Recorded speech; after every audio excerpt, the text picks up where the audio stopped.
Hello, welcome to Astro Babble, where we babble about astrology. I'm Lynda from Scullywag Astrology.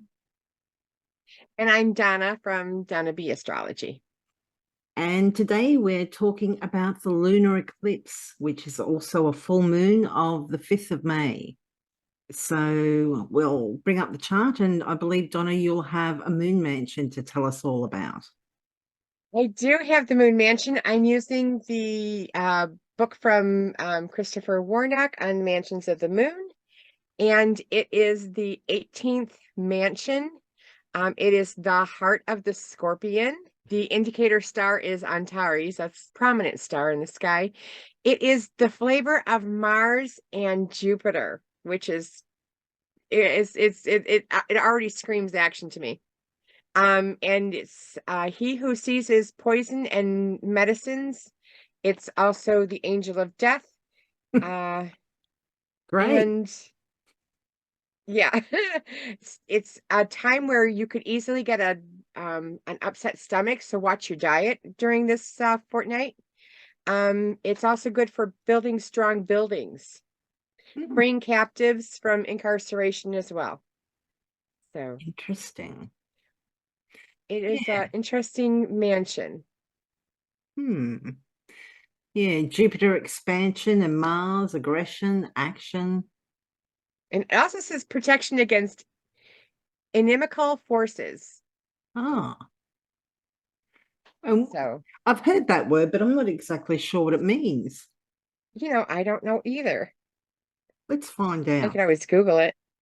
Unfriendly, hostile. So it's protection from those forces.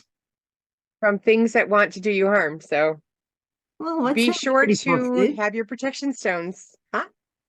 So this lunar mansion provides protection against those things. No, it says that you want to use protection against inimical forces. Or that you should kind of, yeah, bring in all your Be protection. careful and watch out for those because it's in Oh, the heart of Scorpion, which mm. is known for it's not a nice sign. There's no planets that really they don't really feel at home there other than Mars. Well, So yeah, yeah, it's the fall of the moon, so no planet can be exalted there. Plus, it's the I think 15 degrees is where the via combustor starts, which is the burning way between. no, I thought it Oh no, starts it's at Libra to in yeah, Libra. Yeah, yeah, that's yeah. right. So it's the very end of the via combustor. Yes. Interesting. This would be at the very end of the Via Combusta. Yeah, so it's not a normally friendly Mm, area of the sky for the moon to be in. The mm. moon being us, because the moon reflects a lot of what goes on with us as individuals here. So yeah, very Okay. interesting and it almost seems very ominous. But Well, it did say the freeing of slaves, didn't it? Or the freeing of captives. yes, it is the freeing of captives, yes.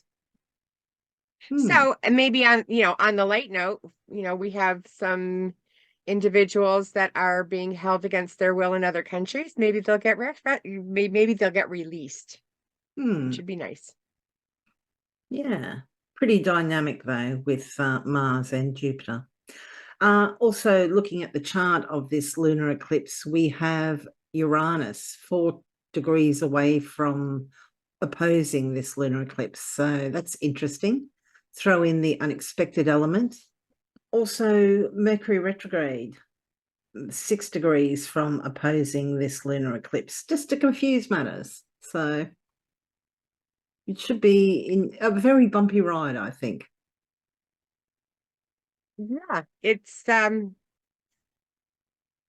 Jupiter and yeah, there's a lot of big planets that are making some, you know, or big speaking planets that are making some big aspects.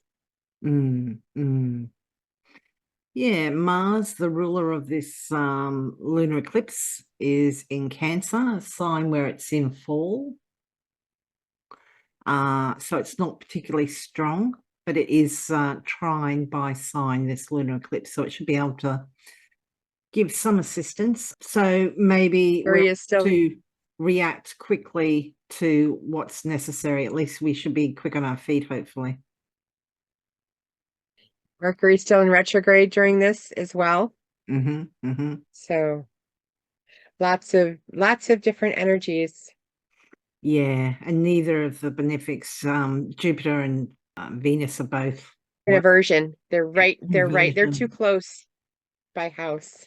Yeah, it's So they like they're can't in a really see blind the, spot. Yeah, yeah. that's a shame. Yes, That is, but that is what we are dealt. Mm. A little rough energy as Pluto is deciding which house he wants to live in. Yeah, this is our last lunar eclipse or eclipse in Scorpio in general for a little while. We still are going to finish off with the Taurus lunar eclipse in October, but we're currently switching from Taurus Scorpio eclipses over to Aries Libra. We had an Aries eclipse at the very end of Aries on the 20th of April. So yeah, we're kind of dealing with these matters. So wherever Taurus and Scorpio are in your chart, this is where matters are getting wrapped up, particularly for the Scorpio area of your chart.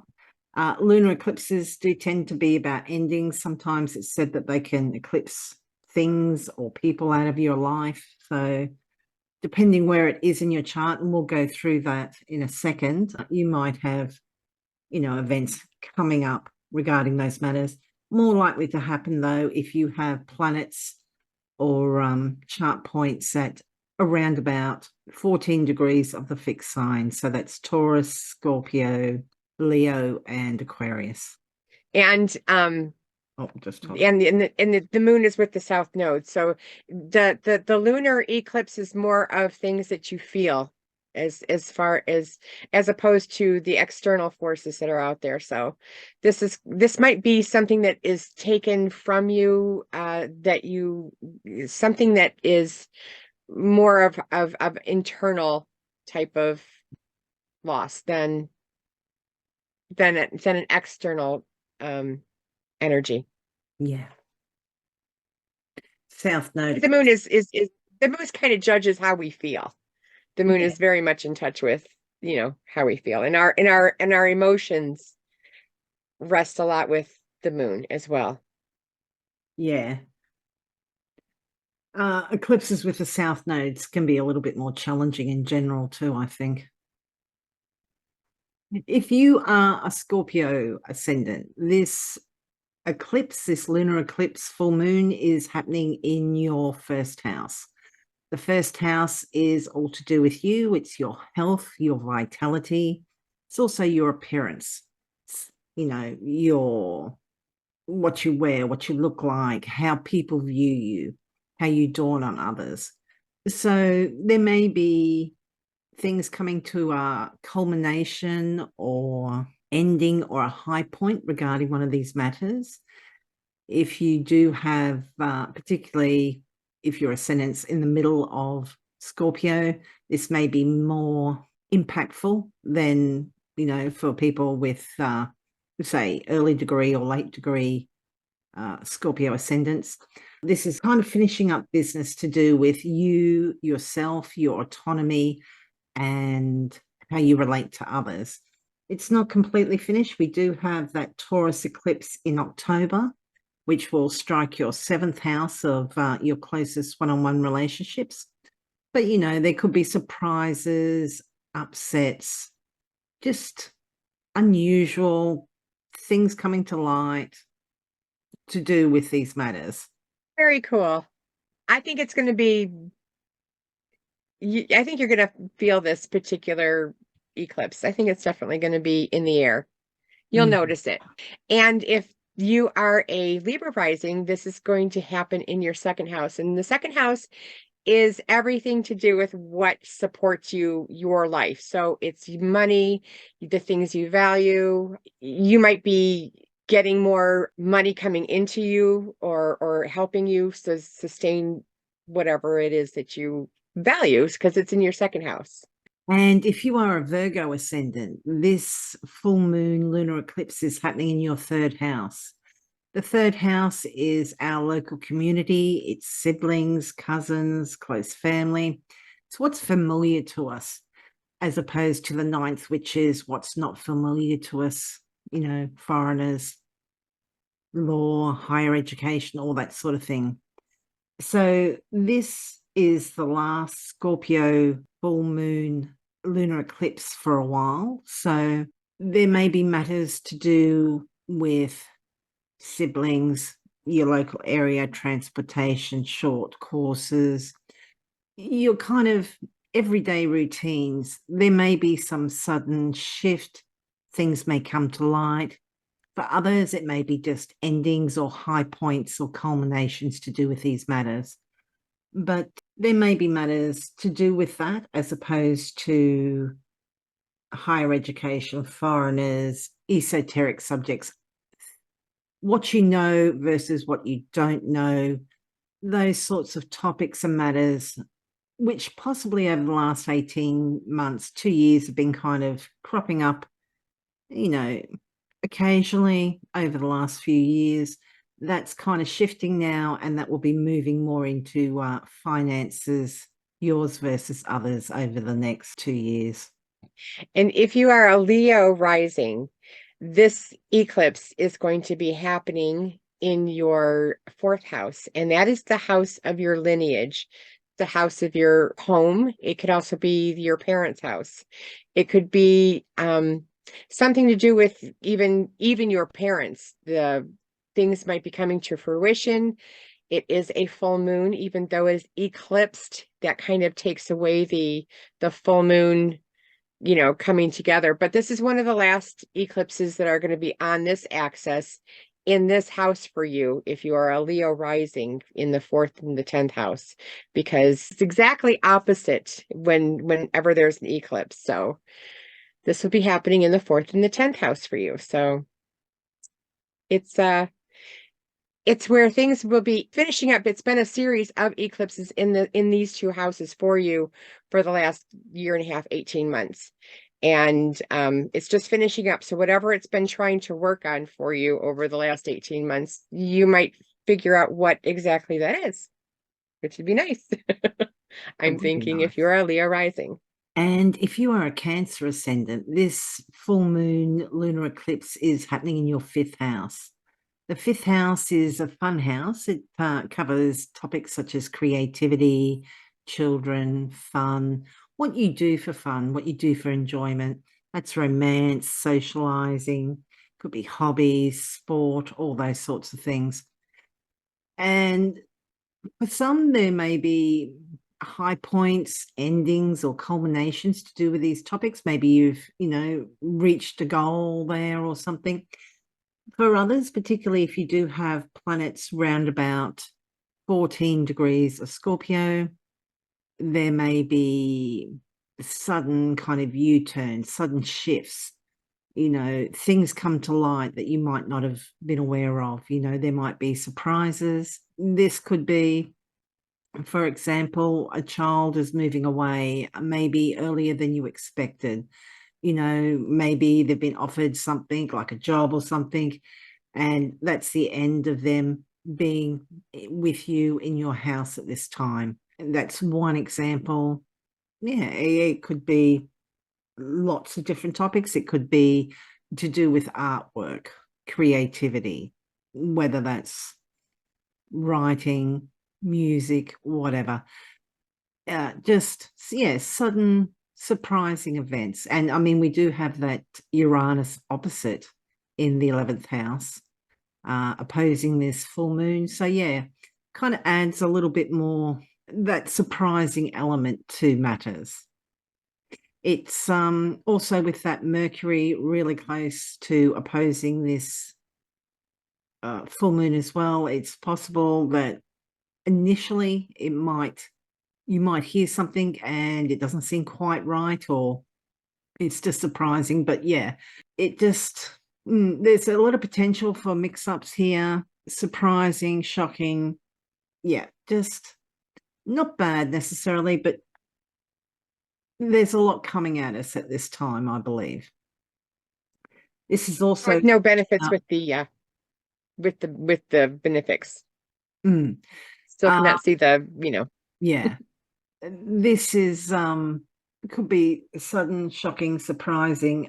This is the end of eclipses happening over your 5th house of children, creativity and fun, and your 11th house of groups, friends, organizations, hopes and wishes.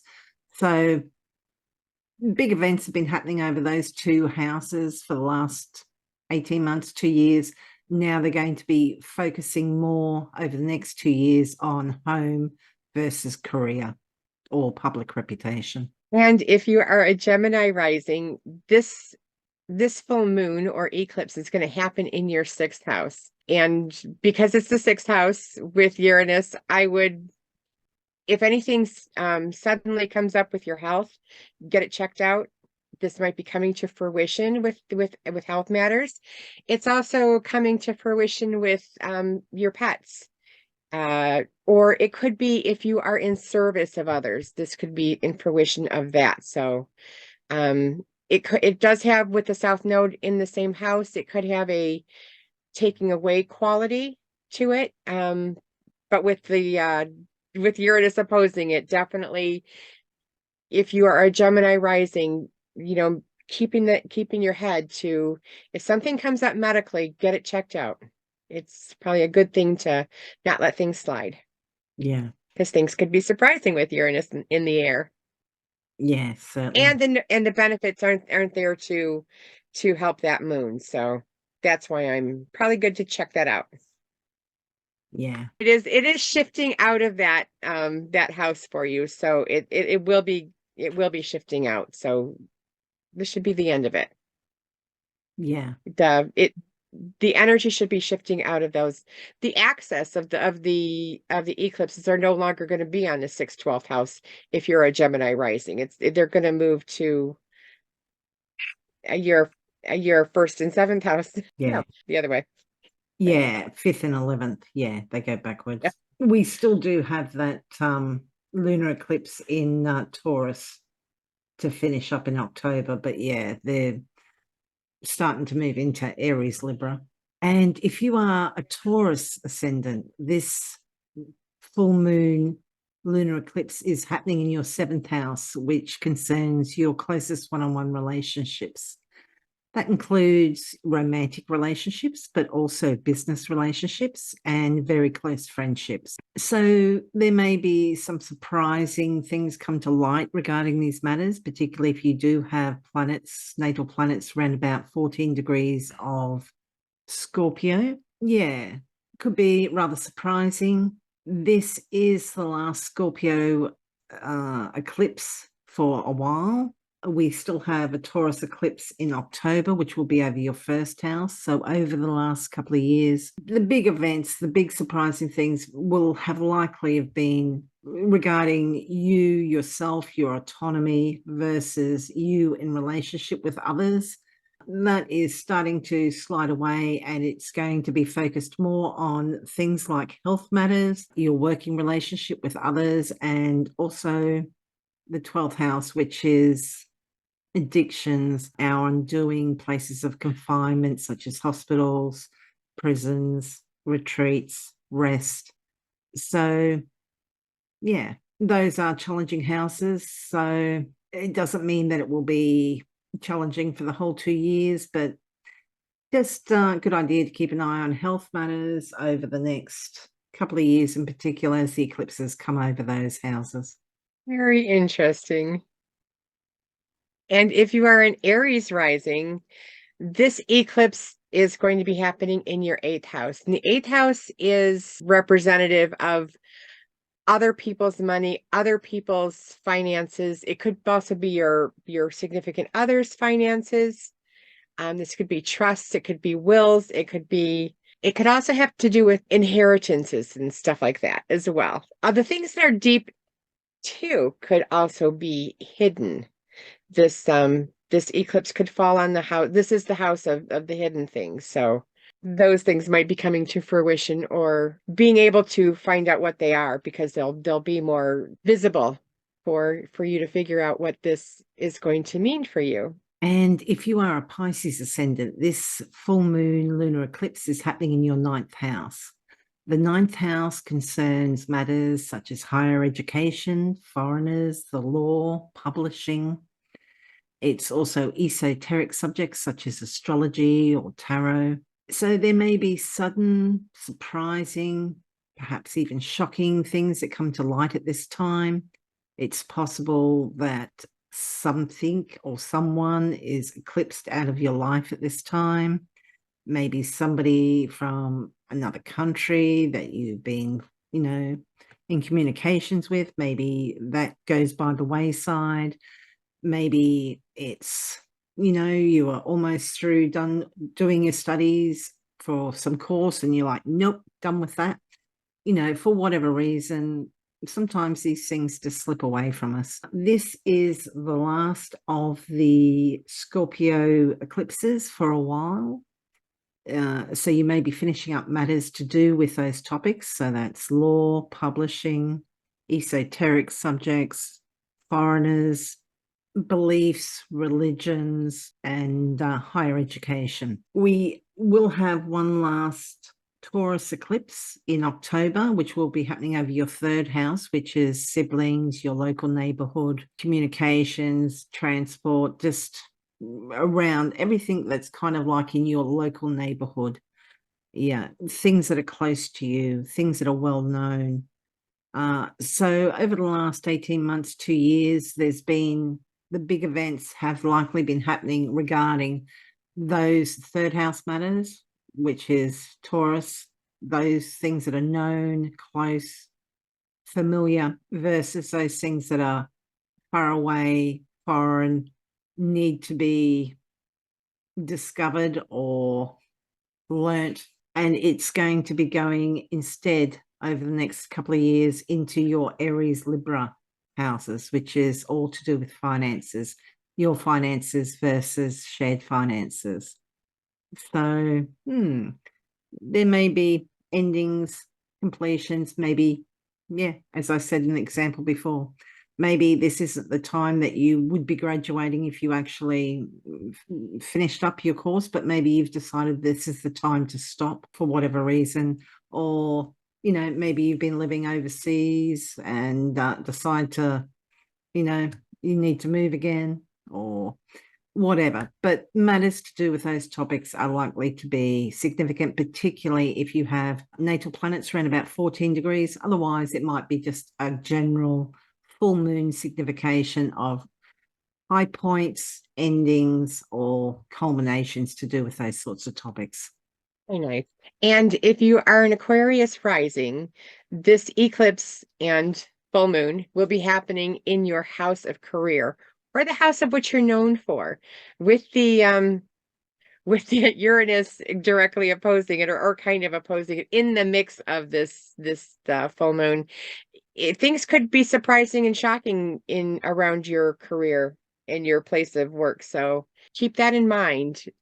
This is happening. It's the 10th house. It's the house that's above. It's the house that's the highest one in the chart. So this is going to be affecting you if you are an Aquarius rising the most. It's the how you are affected is in the midheaven, and this is exactly where this is. It's going to be squaring all the fixed houses or opposing them. So this is I think this will be, if you are an Aquarius rising, this is going to be very more impactful for you than it has been, because it's the eclipse. It's got that Aquarius flavor to it. It doesn't have the help with the benefics, and it's opposite the fourth house. So that's where these eclipses, that's where that axis is shift, and that's where it is right now, and it's going to be shifting, but not for this fortnight. So hang on, it will pass. But you might feel something either being eclipsed out of your life or something brought into your life. So depending on where you are and what planets you have associated with the first or the 10th and the fourth house will help you to understand where this eclipse and how it will affect you. especially if depending on what planets you have in those houses and all the fixed houses. Mhm.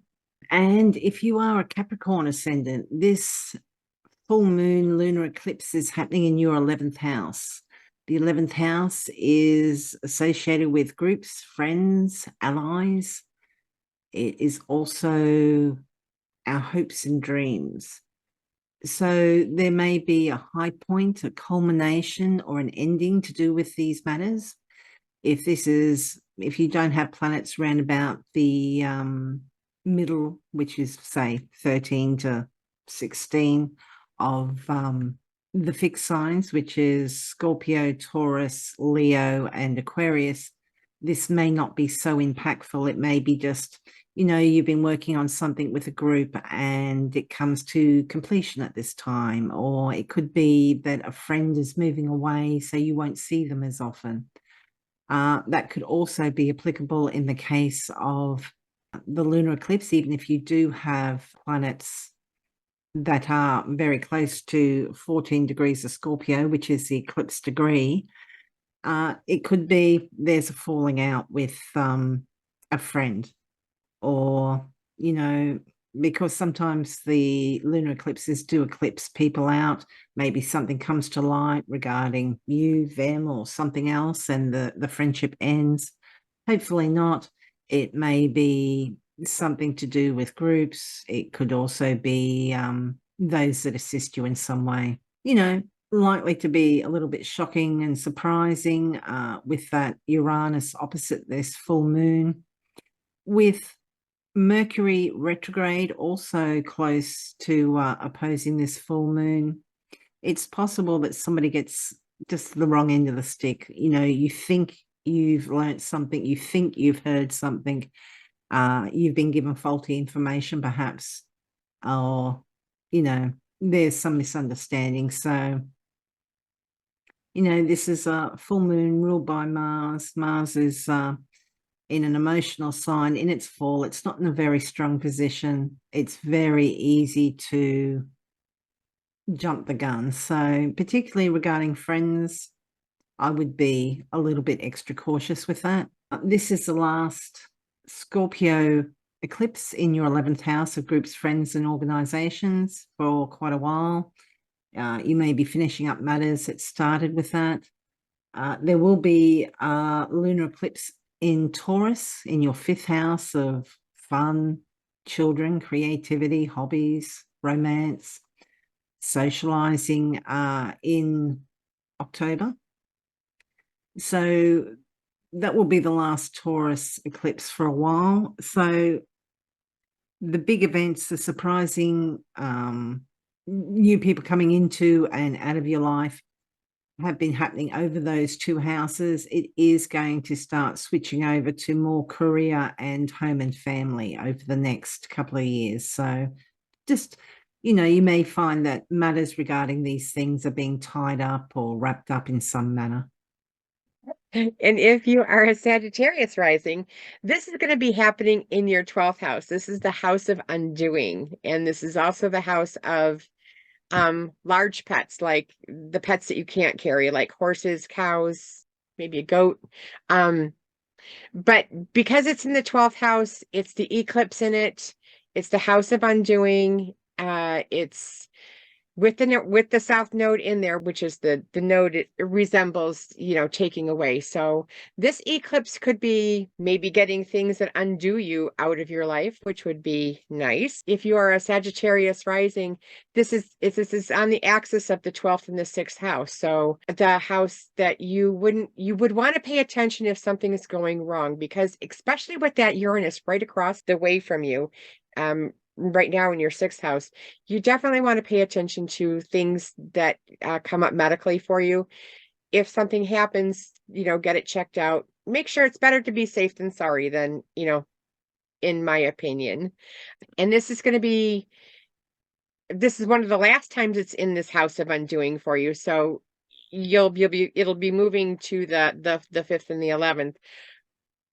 But for right now, for this eclipse, these would be things to watch out for, things that it's the house of undoing.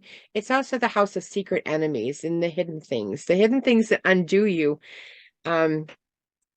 As we were saying at the beginning of this episode, inimical forces. So this might be definitely something that you should keep protection against.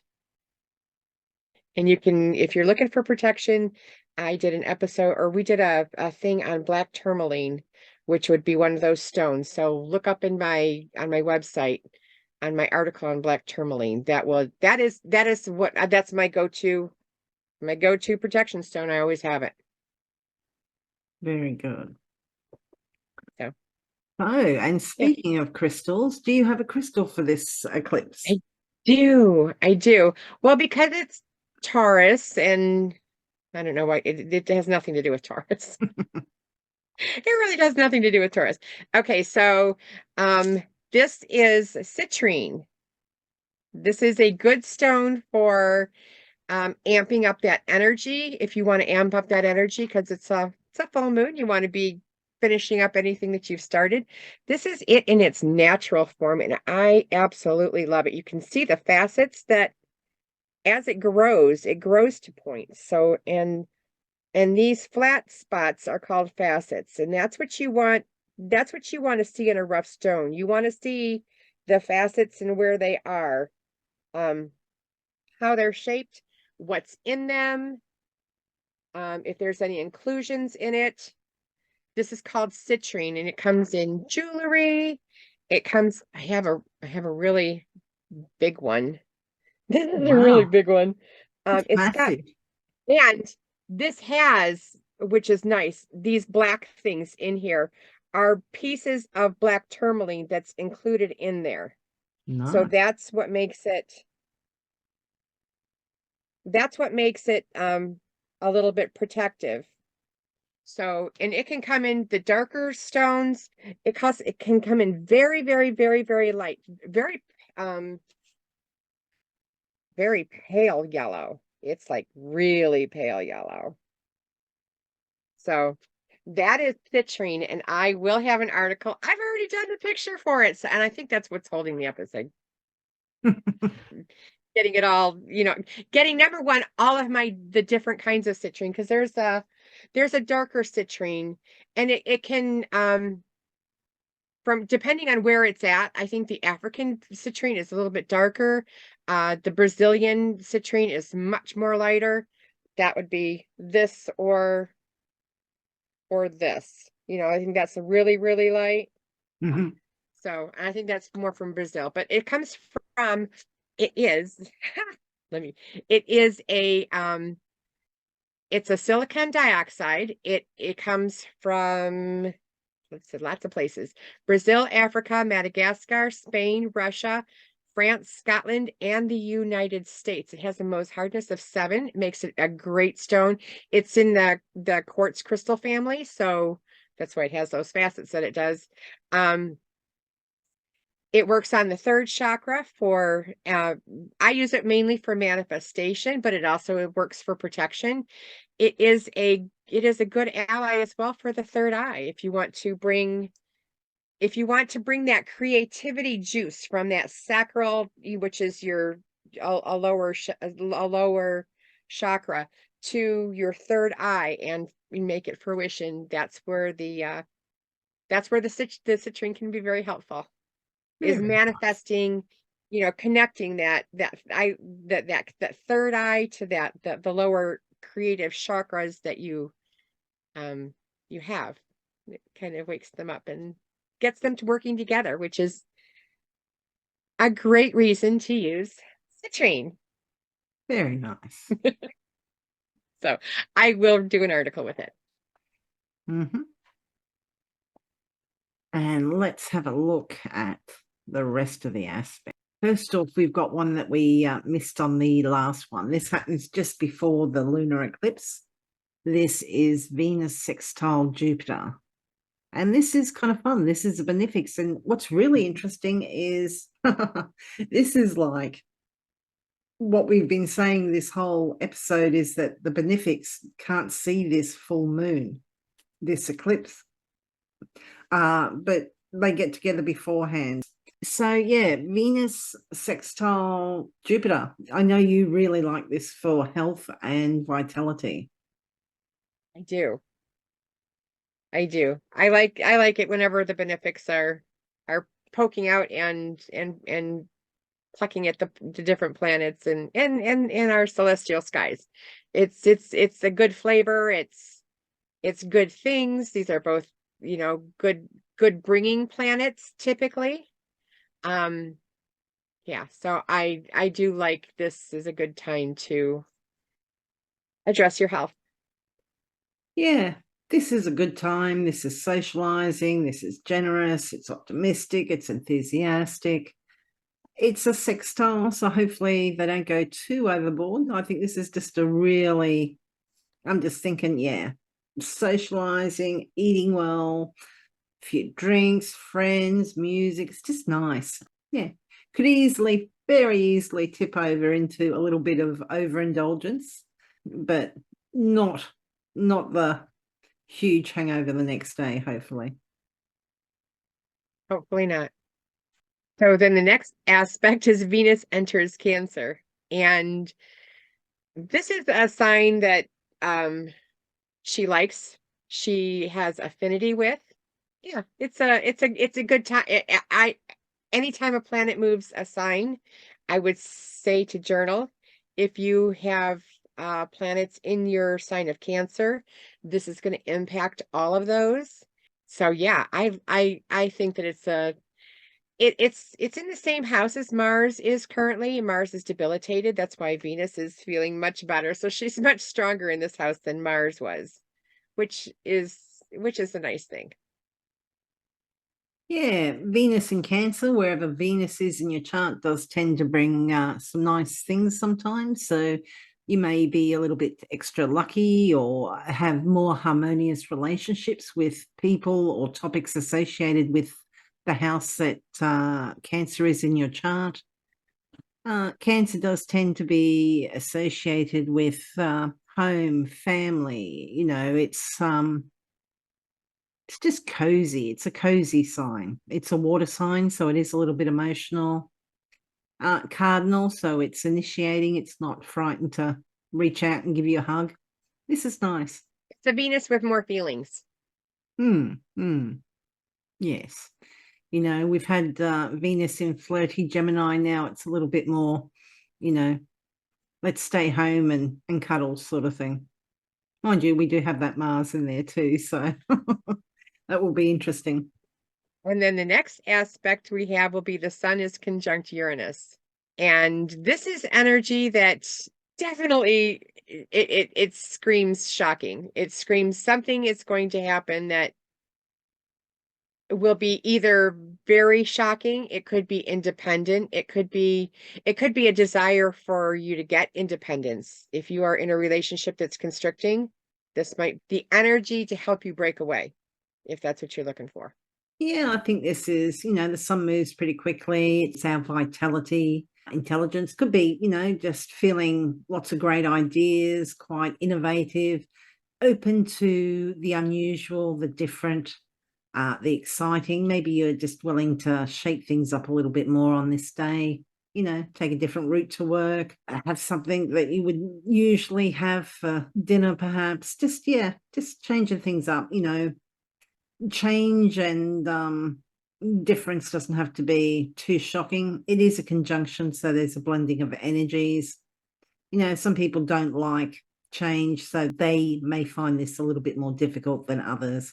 Just depends how how you react to change of direction or just change in general.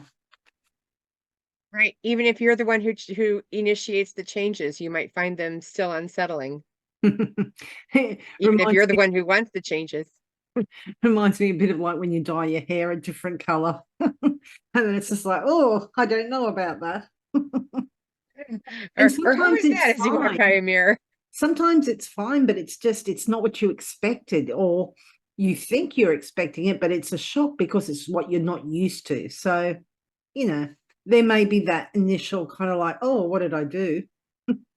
but it's quick moving. This is only going to be, really in effect for a couple of days. And yeah, this isn't a long lasting aspect. You'll be fine. And then the next aspect is retrograde Mercury is going to sextile Saturn. And this is a day where it is going to be a good day to review going over the details of your projects, because the Saturn's going to bring the stern barriers of what you should and shouldn't be doing. And then Mercury is all about, hey, what's the details? What's the process? How are we going to get this done? So with Mercury being in retrograde, it's trying to find, where it's trying to find a way to get a project and reach a goal.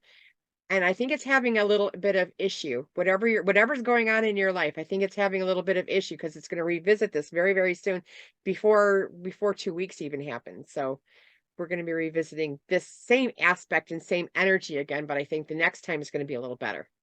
Yeah. I think definitely the next time's going to be better. I suspect Mercury retrograde is a good time for reviewing, editing, all that sort of stuff. I just think there's still going to be a lot of snafus, a lot of, disruptions, things happen. I just don't think this is going to be smooth sailing. It might be quite frustrating for a lot of people. And then we have the North Node, which will amplify that. And I just think, yeah, there's a potential for a lot of just mix-ups, delays, constant interruptions, things that are kind of even beyond your control. I think you just kind of got to ride it out sometimes. Sometimes these things happen and you're just like, okay, well, I'll go do something else and come back to this. Right. This is the energy that says, hey, readdress this, relook at this problem. If you want this to succeed, you need to go and look at the details. And that's exactly what this is for. It's meant to give you time to, hey, I need to relook at something. This is exactly what it's for. It's not meant to, I've attained the goal. This is to help you attain the goal. So it's energy that you need to do in order to progress towards your goal. But this is a helpful aspect in the way that it's not going to be helpful. It's not going to help you. That's how it's going to, that's why it's a helpful aspect. It's asking you to look at the details and readdress these issues. So just know that if you have a project, today is not the day it's going to finish. It'll finish later, but right now you need to look at the details. You need to look at the I's. You need to cross those T's and just get down to that, because it's the first time that it's going past that, that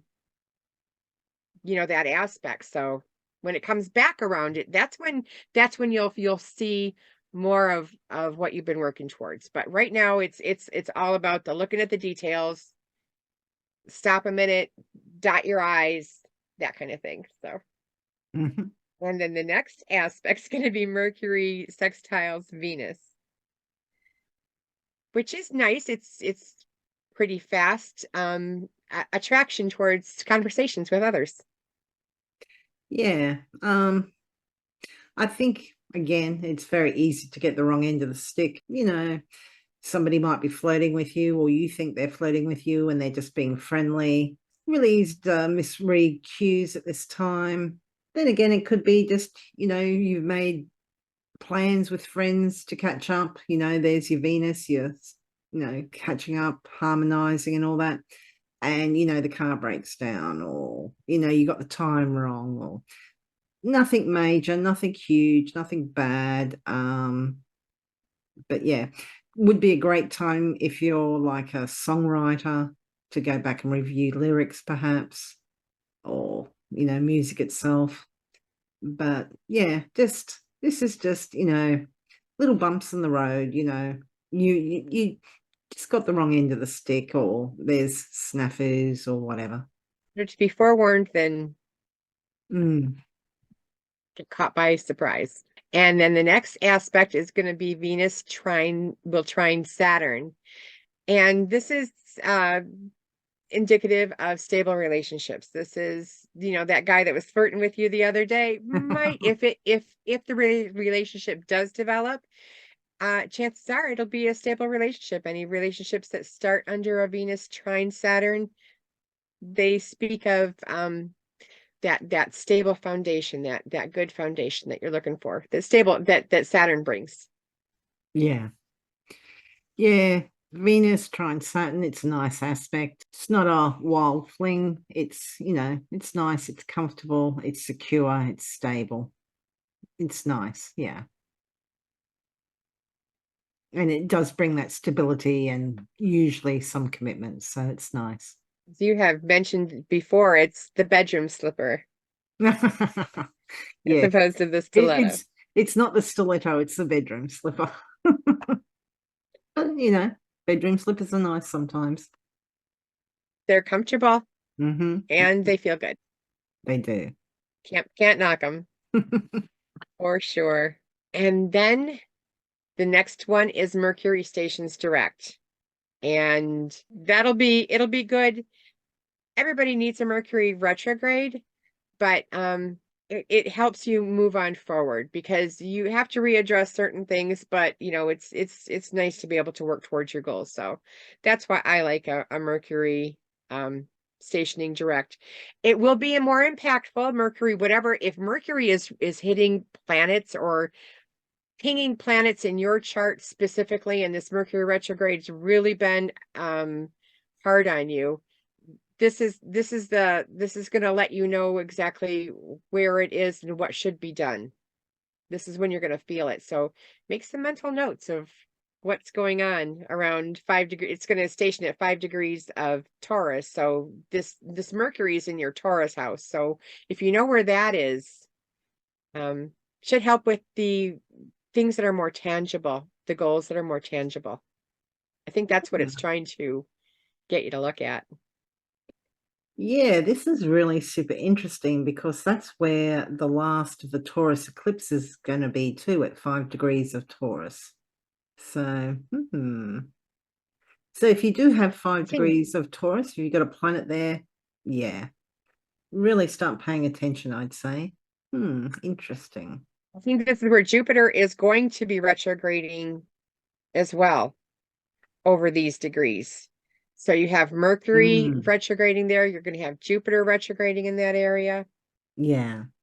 It's something's coming, and I can smell it in the air. It's like, as you're walking towards, brewing coffee, you can smell it. And as you get closer, you're like, that's what it is. So I definitely, it seems like something is coming for sure. Yeah. Oh, very interesting for those with planets around about 5 degrees of the fixed signs. So very interesting. That whole section there where Mercury is retrograding and then Jupiter will be retrograding is exactly square to where Venus will be retrograding later on this year in Leo. Really? That's interesting. Yeah, I haven't got the degrees that it will be retrograding, but yeah, that's really super interesting. Yeah. Fixed signs are just being hit all over the place. Yeah, I believe you were saying that, is it the 1st of June that Mercury retrograde gets out of its shadow period? Yeah, it stops retrograde May 14th, right? Yeah. And then the shadow period, when it gets back to where it originally went retrograde, is what we call the shadow period, and that will happen June 1st. So we'll be out of the woods June 1st. Yeah. Yeah, sometimes, I've sailed through a Mercury retrograde and thought, I got through it. and then bang, bang, bang. It all happens during the last phase of the shadow period. It just depends. And it likely depends if you've got planets around about those degrees too. But yeah. That's real estate. It has to all go back over again. Yeah. Which is very interesting. If people actually saw and wrote down like what was happening with them and saw how these planets actually work when they do the retrograde, it's fascinating. It really is. I love it. Anyway. Mars trine Neptune is the next one. That sounds like misdirected fighting words. Yeah. Yeah. You would hope with the trine it wouldn't be so bad, but it's hard to say. It can be lack of energy because Mars is also energy, confusion about why you're angry or really annoyed with somebody, lack of just anything that Neptune kind of touches. Sometimes it just kind of dissolves it, or it can be very foggy, hard to see. It's like all over the place. And Mars also has a lot of with the Mars and the Neptune is also a good time to pursue your intuition, or if you are interested in any of the occult or psychology even, this would be a great time to start that Mars is going to give you that energy, and that Neptune is those subject areas of the brain. So psychology, the third eye as well. Yeah, yeah. Neptune can be very altruistic, very idealistic, can have a lot of really positive manifestations. So in a case like that, if you're kind of thinking, oh, I should do this because it would help this person or these people, or, whatever, your cause or whatever you're trying to achieve, from a altruistic approach, this could be a great time to actually put that into action, because you've got that Mars there ready to actually move. And that Mars is driven by emotion. It's inspired by, the emotional impact. So yeah, it could be really good for, putting your how's it go? Putting your words where your mouth is. No, that's not it. Your money where your mouth is. Yeah, putting your money where your mouth is, or yeah, just actually doing something, walking the walk, not just talking the talk. Because Mars is all about action. Yeah. And so the next aspect, Jupiter moving into Taurus. So this would be, Taurus ruled by a benefic sign. And with Jupiter moving into Taurus, I just think that this is going to be good things. If you are a Taurus rising, this is going to impact you the most. As you were saying earlier, when I already have my bike out, this could add weight to anybody who is a Taurus rising, which I am. But this could also be things that are, and I'm seeing it now. I've been talking about babies, so I did just have my grandchild. I delivered her myself. Now I did have help. But yeah, and I'm seeing my home expanding. So some way on a personal level, you could expand. This is the action of Jupiter. Jupiter wants you to expand, be more generous, be more thinking of, other people and society at large, having that broader view of society. So when Jupiter moves into Taurus, I think it's going to bring things that are more tangible as well, things that you can actually touch. Mm-hmm. Yeah. Jupiter's, like Donna said, it's optimistic, it's enthusiastic, it's generous. It's often associated with luck. So wherever Taurus is in your natal chart may have upsurge in luck. Yeah.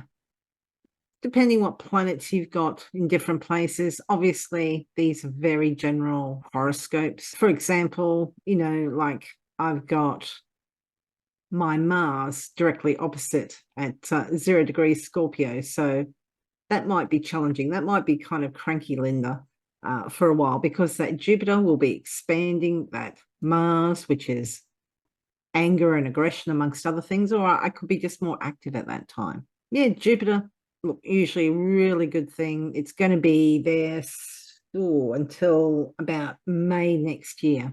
It will retrograde later in the year, but it will retrograde within Taurus. So it's keeping all that energy within the one sign, whereas over the last year we had, Jupiter jumping between Pisces and Aries and all over the place. But yeah, Jupiter should be hopefully getting some good things happening, or expansion, or expanding wisdom and bigger picture thinking regarding matters to do with the house that has Taurus in it. And just as I was Yeah, with talking about, like if you've got planets at 0 degrees of fixed signs, you're going to be opposing or squaring Jupiter moving into 0 degrees of Taurus. Here we have Pluto already in 0 degrees of Aquarius. So this could be challenging. Jupiter, we usually think of lucky, optimistic, all these good things. It is a benefic, but it's squaring, which is a challenging aspect. It creates tension. Pluto, which is a planet known for its intensity, depth, and just transformation sometimes.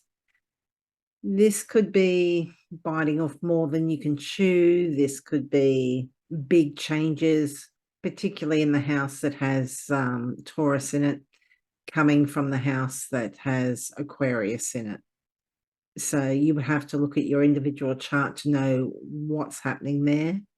But, Pluto is going back into Capricorn. Jupiter is going to be going forward. So they will have this square for a little while, but Jupiter's going to keep marching forward. So maybe just some uncomfortable days there. If you've got planets at very early degrees of the fixed signs, though, this could be a little bit more impactful than others. And I was just looking, when Venus retrogrades, it's going to come out of its retrogradation, whatever that word is. It's going to get out of retrograde before Jupiter goes into retrograde. So they won't be retrograde at the same time, but that degree that they are retrograding, both of them will be squaring each other. Oh, that's interesting. Degrees. I mean, not, I'm talking about the wedge of degrees, not, I don't know what the exact degree Jupiter's going to go retrograde. Yeah, I don't have that written down here either, but yeah, we'll get there soon enough. August, isn't it? It's not until at least July, so we're safe for a while. But no, this might be challenging. The Jupiter Pluto, I mean, that square is it's asking for something to change, to expand. I just don't like does this have anything to do with the conjunction, the Saturn Jupiter conjunction Pluto, all of them a couple of years ago? What were their marching orders when they were all together? COVID. Who knows? Maybe COVID's going to disappear, I hope. But no, I don't know what this is.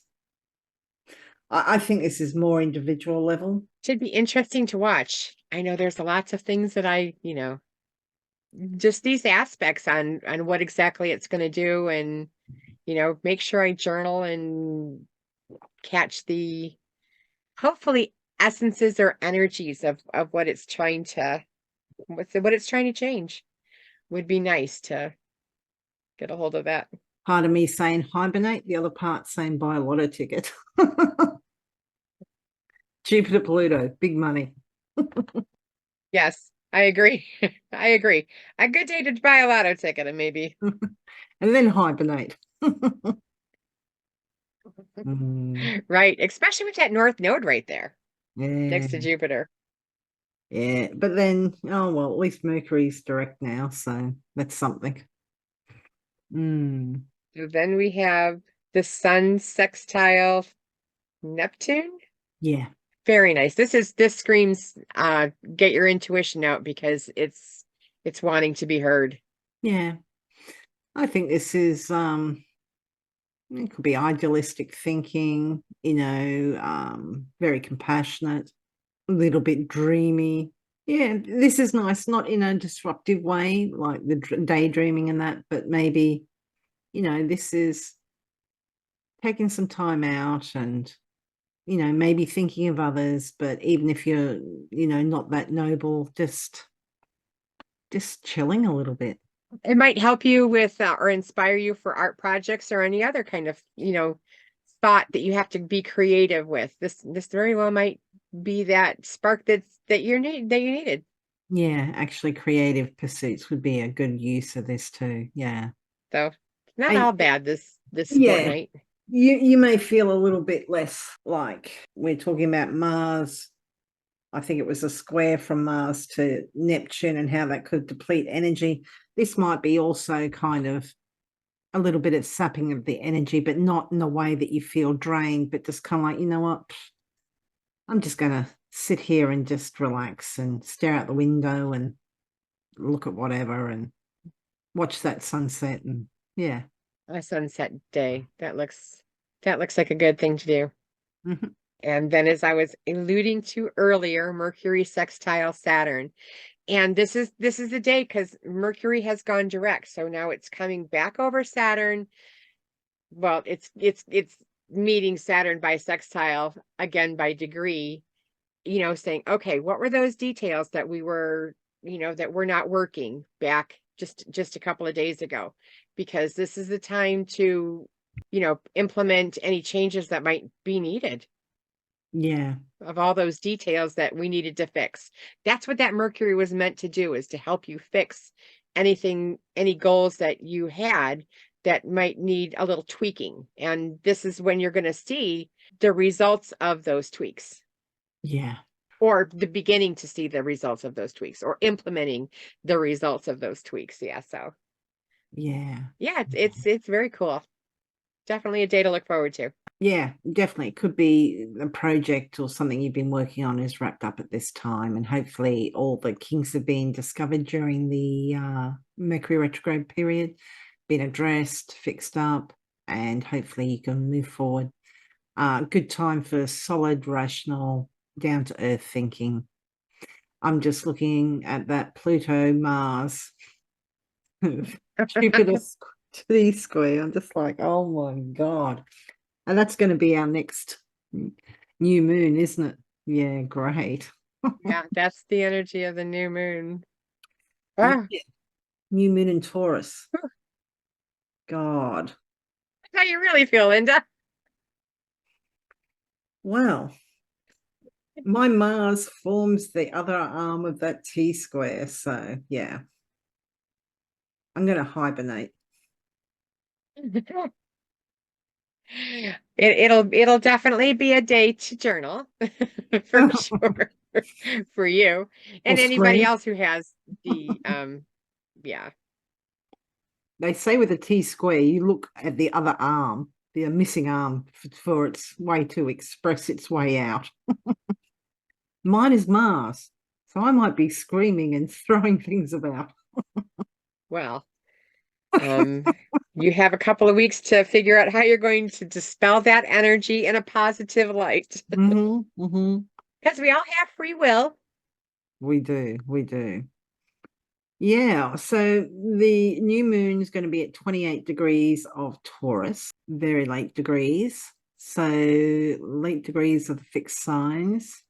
We also have early degrees of the fixed signs activated with that T-square of Jupiter square Pluto and Mars opposing Pluto.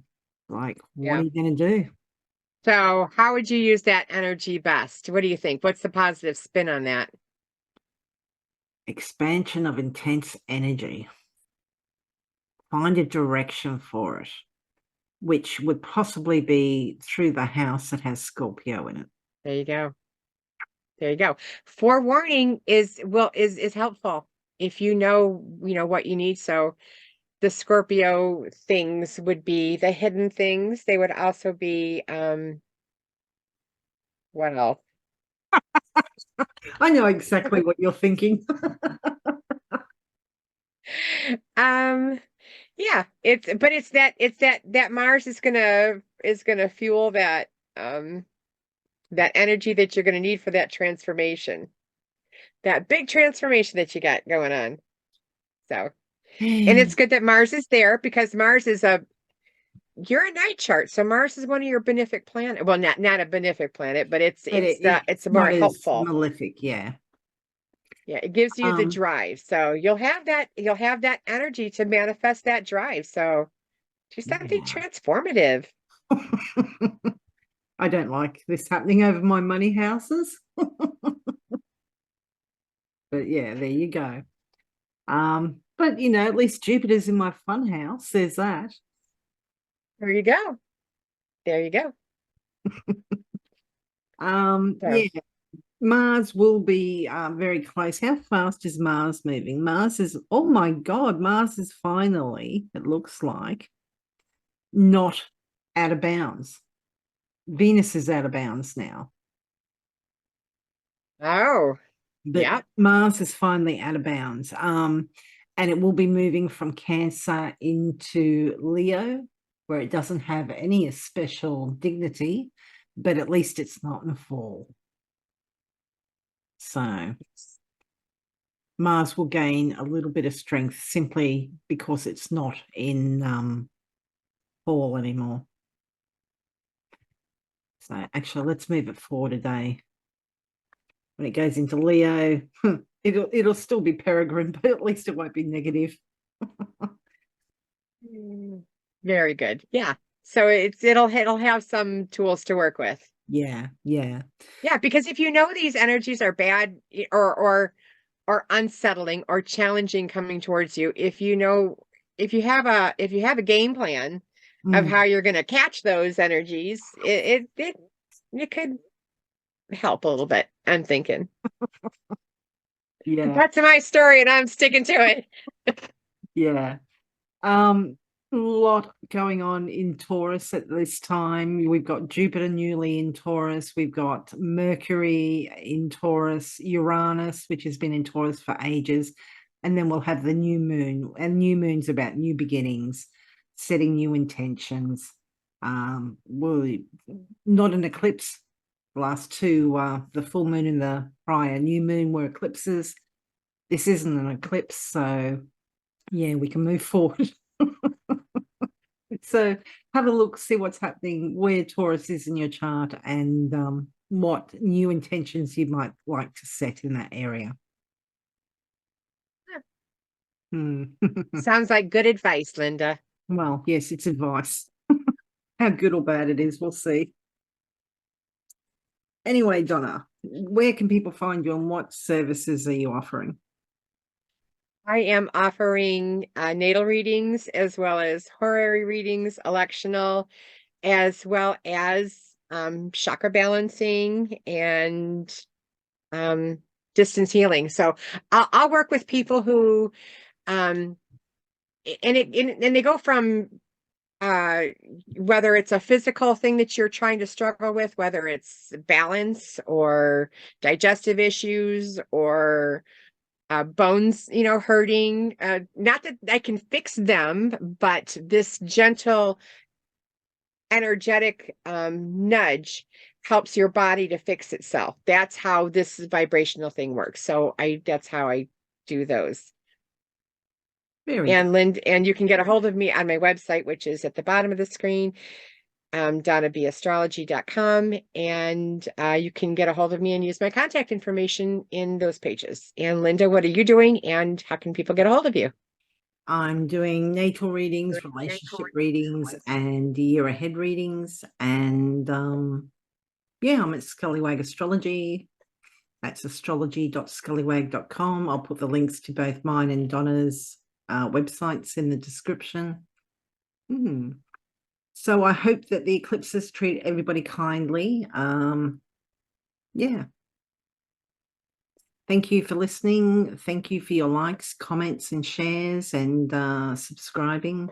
And we'll talk to you next time. Thank you very much. Ciao. Bye.